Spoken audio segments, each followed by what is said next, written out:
ito po yung blackberry. So this is a wild blackberry. So to clean the wild blackberry, because of course a lot of worms and some bacteria, so you have to add a baking soda. Just estimate it.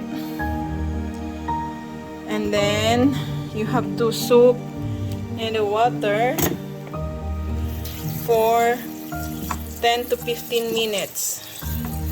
So the bacteria and some germs will be dead and it gonna be removed. You see now it's floating, some stains and some dirt. So 10 to 15 minutes for soaking to the water with baking soda, the wild blackberries. Now after 15 minutes you have to drain it.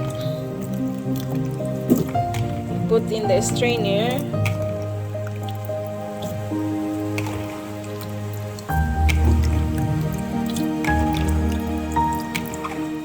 So you have to wash. This is only first wash after soaking. You have to wash 2 to 3 times. Just throw that one and then put back again on that small bowl and then add water again to wash.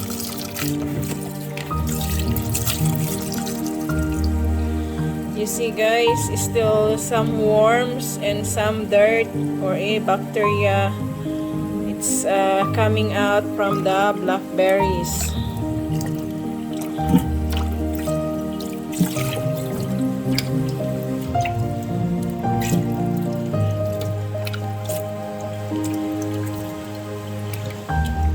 Some are overripe already, so that's why it's like naghihiwa-hiwalay.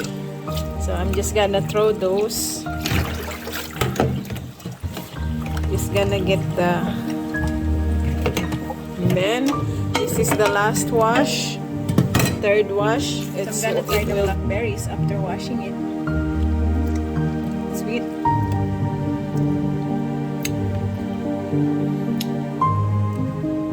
Now you have to put in a blender.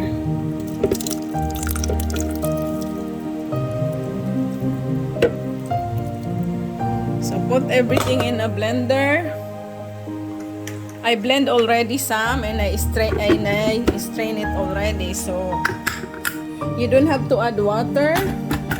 And after you put in a blender, of course, smoothie, push the smoothie, or you can push the puree. So now I push the puree.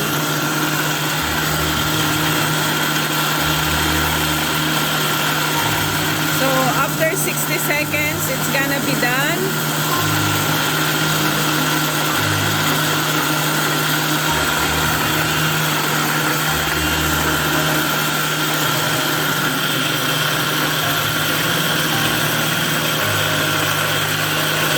After the blender, you have to do the strainer. Strain it to get the blackberry juice. It's become red now, it's not black.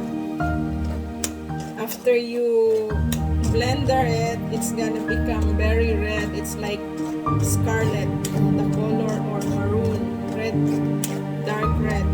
It's like kulay dugo. So it's like blood color. See? So this is how you do. First, of course, blackberries from the full of thorns spine of blackberries. Wash it with a baking soda in the water and then blender it, and then now use strainer to get the blackberry juice to make it a blackberry jam.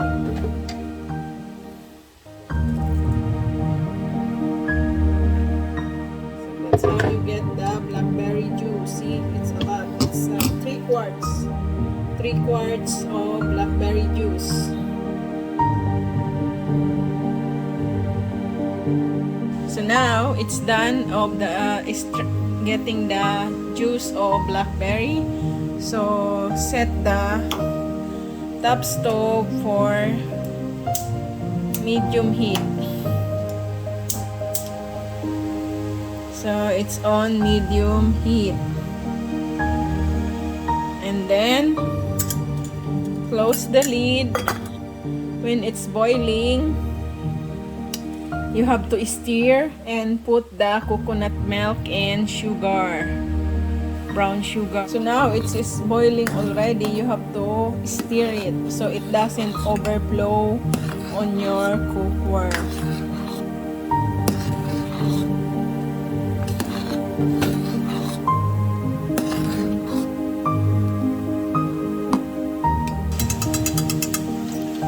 So now it's like, looks like sticky already. It's dark already. So it's the time to put sugar on it. See, malapot na. So it looks like sticky and dry already. It was full on 3/4. Now it's only half. So add the dark brown sugar. And then stir it. Of course, you have to try it if it's sweet enough for you. If you don't like sweet taste, don't put a lot of sugar. But if you want sweet taste for your blackberry jam, so you can add more sugar. So it has to be a little bit more dry.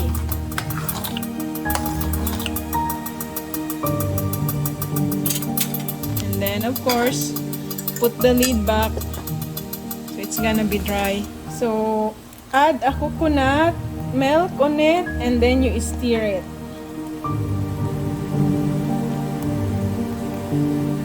So coconut milk, it helps to dry the blackberry jam. Dry the blackberry jam quickly.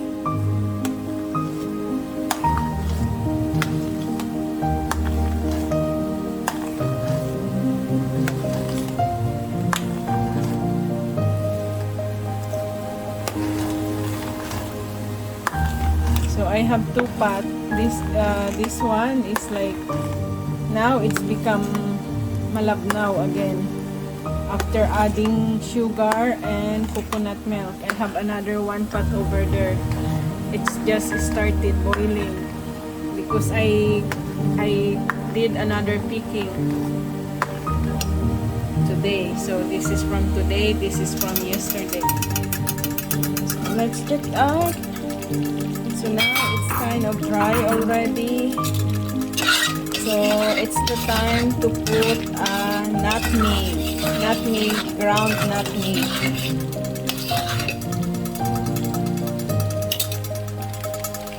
So this is the nutmeg ground. So 1 tablespoon of nutmeg ground.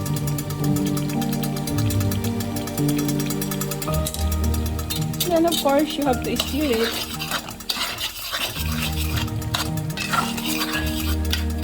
To have a very nice smell.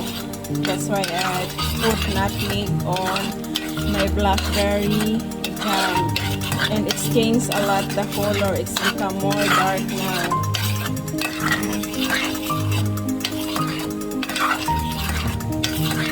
Let me try the taste after putting nutmeg.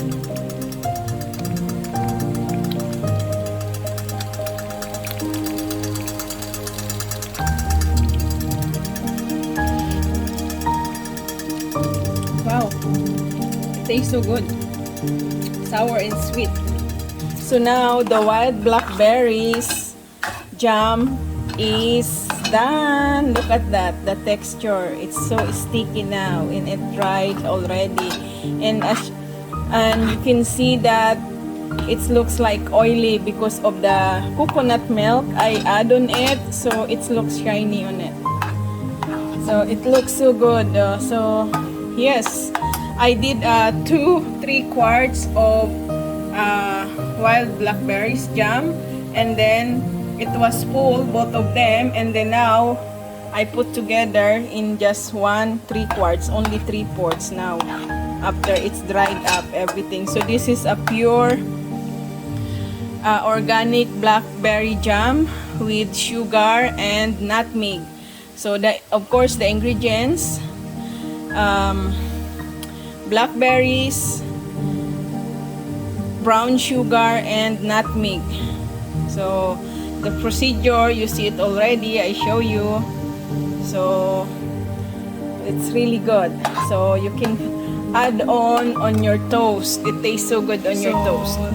Now it's still too hot. Let it cool down to do the stacking on a jar, a glass jar. You're supposed to use a glass jar. So these are the glass jars. So you can do the recycle glass jar. Just wash it in a hot water and then dry it, and then you can use it to stack your blackberries jam, and it stays for long, for like couple years, like I did before years ago.